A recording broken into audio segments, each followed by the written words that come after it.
Danilo! Alam mo, dami ng gulong nangyayari dito dahil sa inyo ni Jade. Ba't hindi mo na iuwi yung babae mo? Kaya ito nagsimula ng gulo Tulad ngayon. Tigilan mo na kasi si Emma. At asakasuhin mo yung syota mo. Uy, may anak kami. Kaya hindi mo maiiwasan na hindi kami mag-usap na Emma. At kung gusto kong kausapin na Emma, wala ka nang pakialam dun. Ah, ganon ha?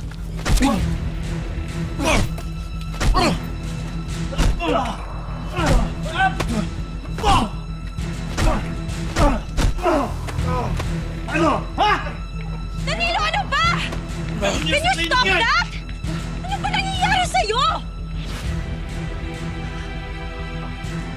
Ano bang ginagawa mo? Bakit mo inaaway si Logan?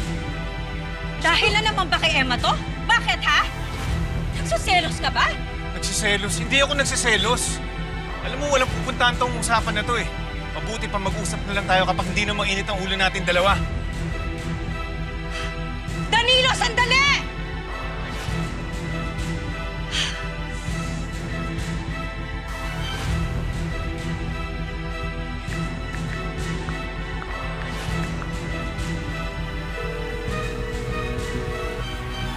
Hello, Kaloy.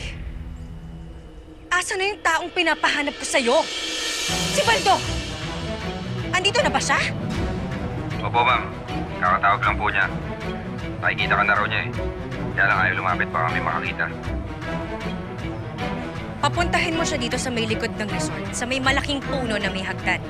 Ngayon na, dito kami mag-uusap.